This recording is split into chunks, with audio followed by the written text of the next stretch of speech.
Mr. Khan, you're very welcome to RT International. Thank you for your time today. My pleasure. On both a political and human level, it's been an extraordinary and, I imagine, stressful week for you, culminating today in an Islamabad court extending a no-arrest bail for 7 more days. So, firstly, how are you?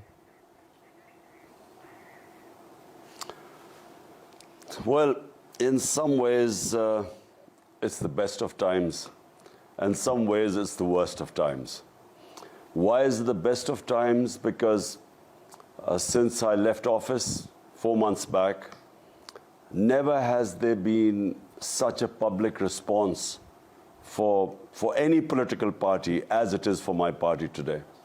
So in that sense, you know, it's for us, for a political person who's struggled for 26 years to raise awareness amongst the public, I think it is one of the best times for us. For my party, for me, it's very satisfying to see a politically aware public understanding issues, coming out on streets by themselves to stand up for their rights. On the other hand, it's a bad time in Pakistan because we are descending into fascism. We have a government which has no credibility amongst the people. We call it an imported government. The economy has tanked. Inflation has gone through the roof. It has lost all credibility. And so it is compensating by the lack of credibility, by imposing this draconian measures on us. They're clamping down on the media. They're clamping down against journalists. They've instituted various cases against me. One of them is a terrorism case, which is actually a joke. So it's bad in a way that the government is panicking. They're watching us grow in popularity. We swept the by-elections in the biggest province in Punjab. There were the 2 by-elections which we swept. So they're a bit scared, and that's why they're clamping down. Since your speech on Saturday, where the opposition is alleging that you threatened the police and members of the judiciary, they have essentially been labelling you a terrorist. On terrorism charges is what you would be standing on. As someone who led the country just months ago, what do you feel when you hear that allegation against you? Well, for your viewers, let me put it in context. One of the chief of my staff, of my office, he was picked up. He made a remark on television which was misconstrued as if he's trying to stir mutiny in the army. But it's debatable. He still hasn't got a chance to clarify what he said. He was actually talking about rule of law. They picked him up, they abducted him. 2 days, they kept him and tortured him. They sexually tortured him. So what happened was that this report is now in the High Court of the torture of my aide, which is Shabazz Gill. And so I made 2 remarks. I said we will not spare those people who are responsible, i.e. the police chief and his second in command. We said we would take legal action against them. And then there was this magistrate who, knowing that he was tortured, still sent him back to the police. So we said we would take legal action against both the magistrate and the police. Now, this does not constitute terrorism. But they are so desperate, they have made this into a terrorism case. They banned my live coverage on screen. And they are trying to ban me from politics because there's a case of contempt against me. So it is what I feel is desperation, because this does not constitute terrorism in any sense of the word. You are asking to take legal action against those officials who allowed this torture which is banned in Pakistan. This does not mean that you're a terrorist. So, but it's their desperation. They are petrified that if elections take place, we will sweep the elections. That's what I was going to ask. Your supporters say this is all a campaign by the ruling leadership to remove you from the political landscape altogether. So who or what, in your view, is behind this campaign to silence you? Well, the government. The government is behind it because, they came in through a conspiracy, and the conspiracy was foreign-backed. And then what they expected was that once I was removed, I would lose all popularity amongst the public. Normally when a government goes, people distribute sweets. So they expected that, this would just die down, my party would disappear, break up. But the reverse happened. People came out on the streets. Millions of people came out on the streets when I was removed, protesting against this. It's never happened in Pakistan before, that a government goes and people come out in the streets to protest. And then, as I said before, we had massive rallies. They tried to crack down on us, thinking that they would scare us. But the rallies increased. We, out of the 20 by-elections in Punjab, we swept 15. And then there were 2 other by-elections which we won. So this has scared them. They are now fearing that whenever the next elections are, which are the outside are in a year's time, they are petrified that when the elections take place, they will be wiped out. So that's why they're trying to take these measures. And it's really the government and its backers. They're all worried. Well, allow me to delve into some of the issues you've brought up. If we go back, Mr. Khan, to when you were ousted from power in the springtime, you've mentioned several times that certain documents exist that confirm foreign interference in your removal from power. Are you in any position to tell us what those documents may be? Well, there's a cipher, that conversation between the Pakistan ambassador in Washington and the Under-Secretary of State of the US. There's a conversation between them where he threatens the Pakistani ambassador that unless I, Imran Khan, was removed as a prime minister in a no-confidence motion that still wasn't tabled as yet, that there would be consequences for Pakistan. And he cites the trip I took to Russia. He cites that as one of the reasons. So that cipher exists. I brought it in front of the cabinet. I presented it to the National Security Council because it was blatant interference from outside. Because after the cipher, the no-confidence motion was tabled against me. And then suddenly, members of my party started leaving, and our allies started abandoning us. And all triggered off after that. The US Embassy was meeting members of our political party who were the ones who jumped ship first. And this is a few months before this happened.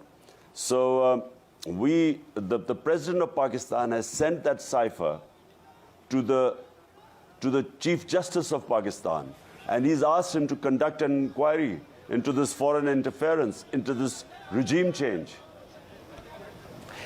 The West has made many attempts to pressure Pakistan to change its neutrality on the Ukraine conflict.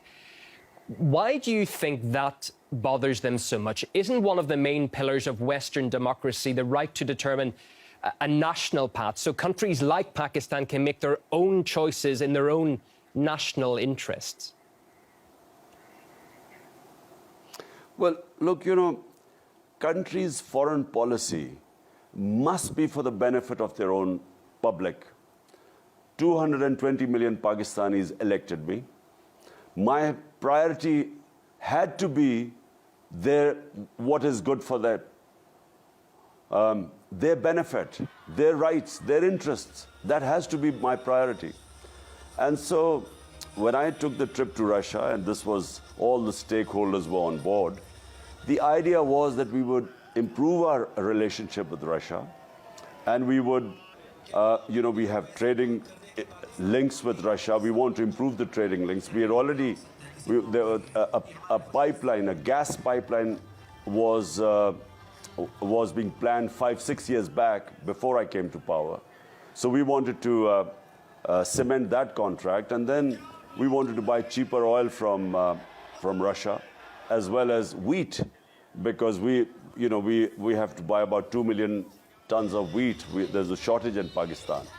But more importantly, at this time, when the commodity super cycle was taking place, when the energy prices were sky high, we wanted to buy cheaper Russian oil like India.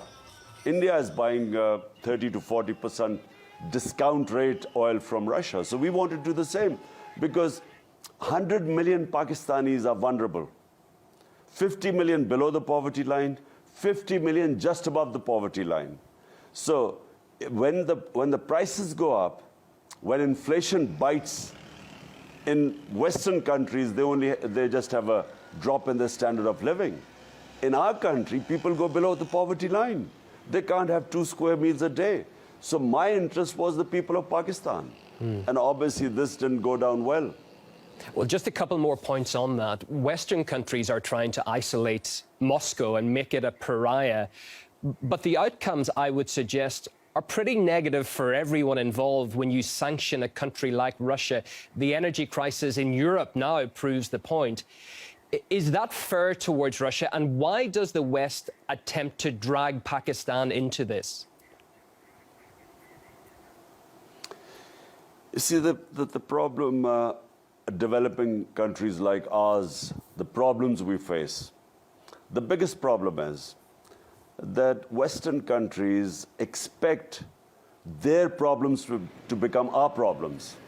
So this is basically a European problem. It's not Pakistan's problem. What are Pakistan's problems? The Western countries don't consider their own problems.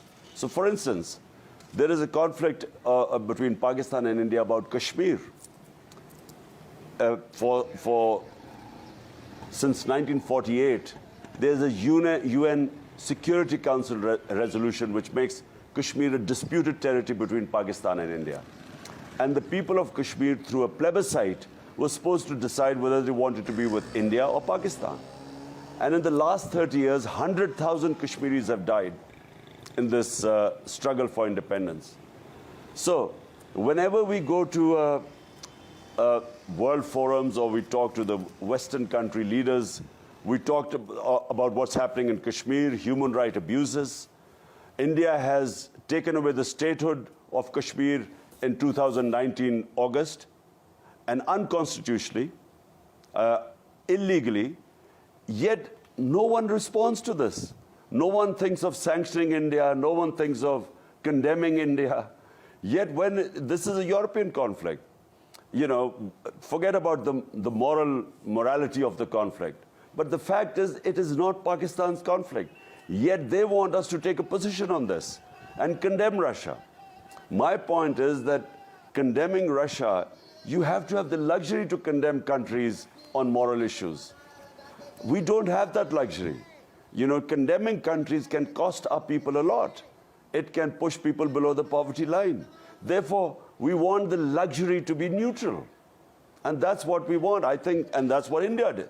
India is a strategic partner of the US, and yet it is trading with Russia. It's buying their oil, and it stays neutral. But it doesn't condemn Russia. It just says we are neutral. Can Pakistan withstand that pressure, though? Can it stand up and say it's not necessary to choose sides? We're going to act in our own national interest first. That's what every country should have the right to do. If you have 100 million people who are vulnerable, they should become your priority. And we should be able to tell a superpower like the United States that, look, we would like to take positions, but unfortunately, our situation does not allow us to take positions. So allow us the luxury to be neutral. You know, we became a partner, just for the RT viewers. We joined the US war on terror after 9/11. We became their partner. The total number of people who died in the Twin Towers, the tragic event, the terrorist attack that took place at Twin Towers, were less than 3,000. Pakistan, when it participated in the US war on terror, 80,000 Pakistanis were killed. Our country was devastated. 3.5 million people were internally displaced. We had over $100 billion lost to the economy. So Pakistan paid a huge price for participating in someone else's war. And my point is that we should not, countries which have huge amounts of poverty like our countries, vulnerable people, you know, who should be our main priority, we should not be forced into other people's conflicts. Just another aspect on this, if I may, is the blame on Russia, essentially, for all of the world's energy woes right now, a little too convenient, seeing as we've just come through 2 years of extreme COVID lockdowns? You, of course, saw that at first hand, being Pakistan Prime Minister during all that time. So sorry, what did you want me to ask? What was the question? Is the fact that the West is blaming Russia for all of the energy woes around the world right now, is that a little bit too convenient? You see, frankly, I don't believe resolving issues through conflicts. Although, you know, there are two sides of the argument in this, in the Ukraine-Russia conflict. When I met President Putin, he talked about security of Russia, which was his biggest issue, and that's why, you know, he gave all the reasons how he sent signals and warnings, and he had understandings with Western leaders about why it was important for Russia to have a zone which was demilitarized. And on the other hand, the Western view is very simple. They think that there's aggression. I have always inherently believed that military solutions are always counterproductive, because I always believe that you go into a conflict to resolve one issue, and then a military intervention leads to other issues. And so I've opposed basically the Iraq war. I opposed the war in Afghanistan. And I feel that, you know, it's not the way. But, you know, we want to stay out of it because there are 2 points of views. The one Russian point of view and one is the European point of view. And so people like us, countries like us, should have the luxury of staying out of it. You have been criticized for being too close to Russia and President Putin. How is your relationship now with Vladimir Putin? Well, I've only met President Putin twice. Once was at a conference in Bishkek, and the second time was this meeting. I didn't realize that when we would reach there, and the next morning when I was going to have my meeting with him, there would be this invasion in Ukraine. I didn't expect it. So, you know, I had a long chat with President Putin. My main interest is really our Pakistan relationship with Russia, because in the future, Pakistan can gain a lot from this relationship. And I repeat, we have our energy needs, gas. Secondly, oil from Russia. And then thirdly is wheat. Pakistan is a country of 220 million people, growing fast.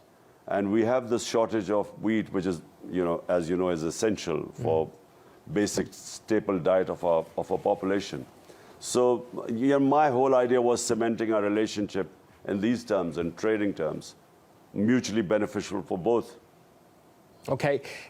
If we can return to your situation now, sir, if you stand trial in the High Court next week and are convicted, you would be disqualified for life from politics, as no convicted person can run for office.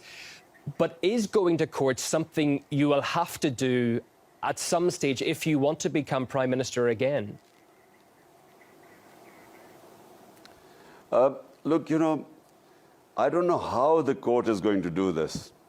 I mean, even any court, how are they going to convict someone for saying that they would take legal action against those responsible for perpetuating torture, custodial torture? It's banned. So how is anyone going to ban me on terrorism because I'm saying that there's custodial torture and we will take legal action against those responsible? That's exactly what I said. How can anyone be banned for this? How can anyone be even convicted for terrorism for saying that?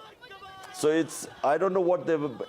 I think if they go that far, I just think that there will be a huge commotion in the country. People are never going to accept it. You mentioned you were barred from the airwaves, sir. Does not having access to television, does that affect your fight and your supporters' fight greatly? Because I know your social media presence is huge, 17.5 million followers on Twitter, for instance. Do you need to be on television at all? Well, social media, you know, that's something which all fascist regimes that try to clamp down on information, it's very difficult for them to clamp down on social media. And they have tried. I mean, this government, during my speech, they tried to, they disrupted YouTube for a while because they'd banned me on television. So on YouTube, they tried to cause disruption. But it's very difficult. I mean, this lengths they will have to go to clamp down on social media is going to be very difficult. Even media, I think, for a while, for some time, they might just temporarily they've clamped down on it. But electronic media eventually depends on viewership. And the out of so many channels, the 1 or 2 channels that show us, their viewership goes through the roof. So the other TV channels are going to lose money if they don't show the party that is by far the most popular party, the only federal party in the country. It's just not, you know, commercially it won't make sense to them. So I don't think it's the government is in a fix. They're panicking, and in panic they're taking these ridiculous fascist measures. But this is no solution. They can't stop the popularity of a party growing by taking these decisions, and especially if they think that even if they clamp down on the electronic media, the social media is something they can't stop, they can't clamp down on for any length of time. What will you do next week if that bail does not change and you're being forced to go to court? Will you go? Well, I have to go to court. I have got now this hearing on the 30th, so yes, I'll be going to court. Look, all my life, let me just say, all my life, I have always stayed within the law. In politics, I've been for 26 years. I have always, all my protests, everything have between the limits of the law and limits of the Constitution. Because I am a constitutionalist. I'm a Democrat. And I don't believe that, you know, you should go outside the Constitution because then you open up a Pandora's box. And so what they're doing right now is trying to corner me in this case. They will find it very difficult because the people of this country have known me for 50 years. I mean, before I joined politics, I was one of the top sports stars in this country for 2 decades. So they know me for a long time. So it's not going to be very easy for them just to ban me. It's, you know, people won't accept it. You've called the whole process leading Pakistan into, it looks like a banana republic from the outside. What did you mean by that? Well, I mean, for a start, what they did with my chief of staff, Shahbaz Gill, you don't just, and he, you know, he was an assistant professor in an American university.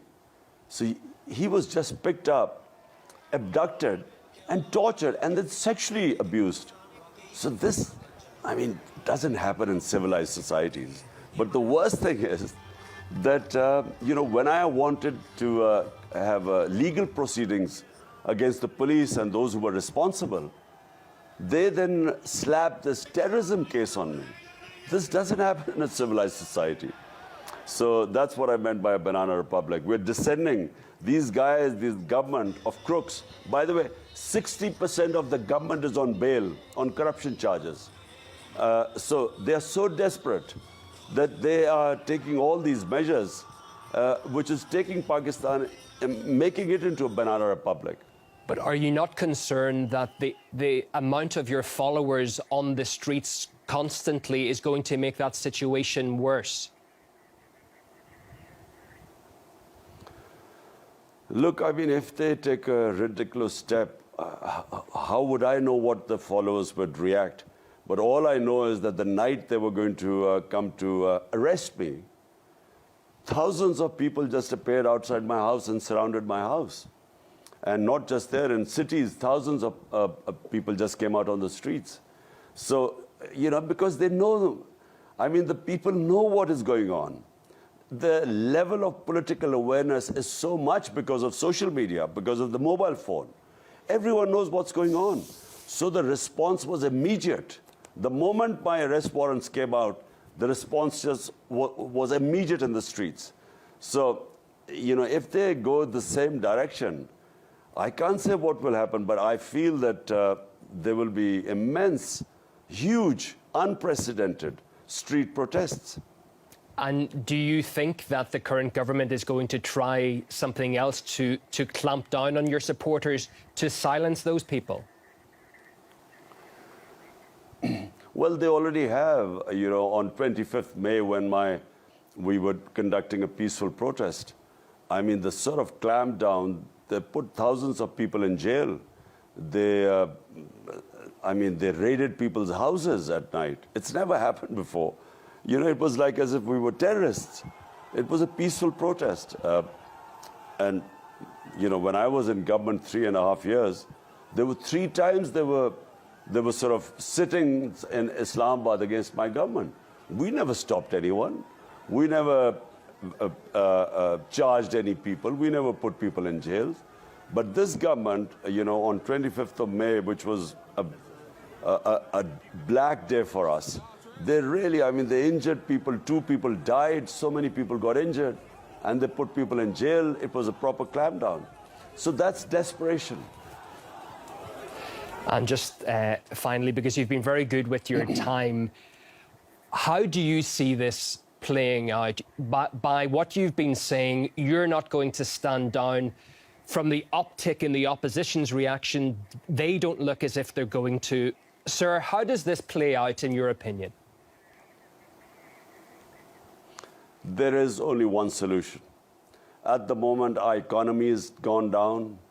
We have unprecedented inflation, what is called the consumer price index. When we were in power, and remember, this is despite the commodity super cycle all over the world, ours was 16%. Today, the consumer price index has crossed 42%.